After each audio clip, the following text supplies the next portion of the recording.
Hello, hello, Hidden Hermit here. Here is the Three of Cups. Here is another Three of Cups. Did you see that? It came out reverse. Here is another Three of Cups, which again is a lovely card to be presented with if it comes up in a spread. There's a lot of really nice things going on in the Three of Cups. So let's have a look at it. What do we see here?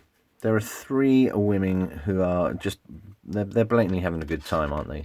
They're raising their chalices aloft in a sort of a salutation of, they're saying cheers, basically. And I like to think of the Three of Cups as the cheers card.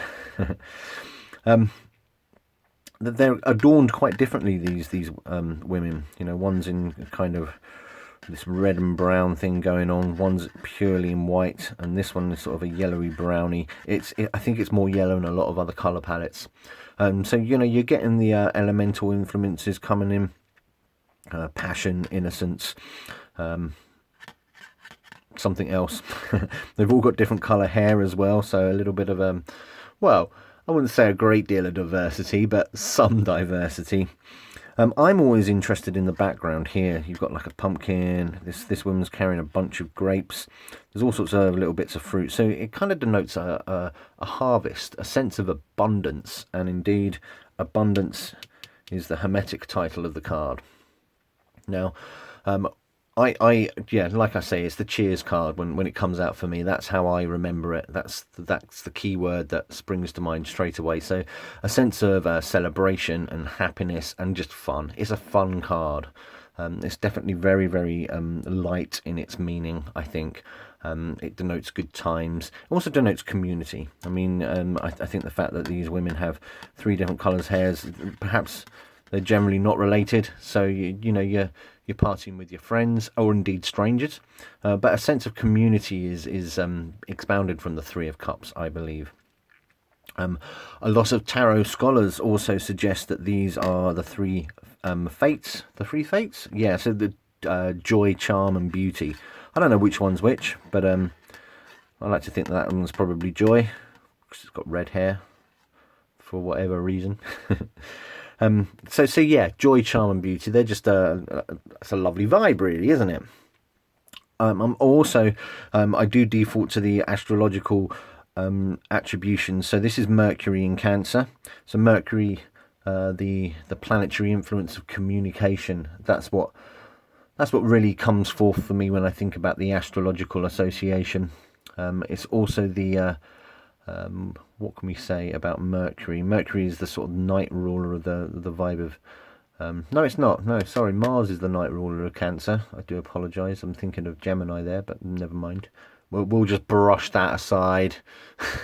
But yeah, Mercury, the planet of communication. Mercury's quite at home in Cancer. You know, he's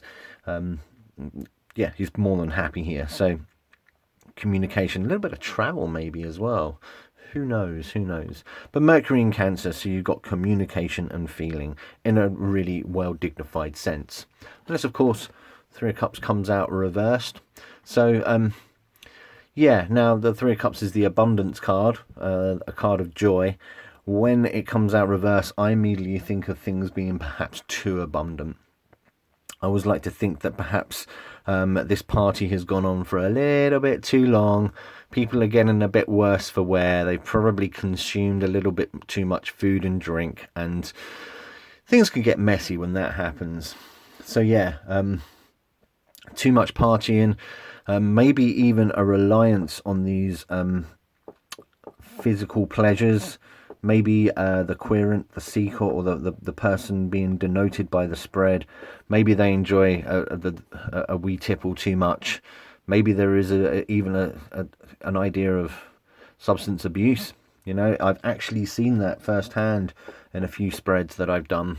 More than a few, to be perfectly fair. You know, this and the Seven of Cups, I think, is another one that can denote somebody who partakes in these things a little bit too much. From that fortune telling perspective, which I think the Waite Smith does go well with. It can also mean an affair, which is interesting, and also that let me dwell on that for a second. Why would it denote an affair? Well, three's a crowd. you know, and you get this sense of too much abundance. Maybe there is an individual that's just partaking in the abundance of another person's company a little bit too much. That's potentially the most diplomatic way I've can articulate that. Again, I have had first-hand experience of the Three of Cups suggesting this, and it turned out to be right, which is a huge shame. But there it is. There it is. Also, as I said, upright, the Three of Cups could mean community. The Three of Cups reverse could mean a lack of community or a lack of support. Perhaps these people that you know are really happy to share that party with you are perhaps not quite willing to share the tougher things in life. So there you go. That is the Three of Cups from the Waite Smith. Generally, I think it's a lovely card. You know, sometimes partying too much can be fun, but I did not say that out loud. So there you go. That's the Three of Cups from the Waite Smith.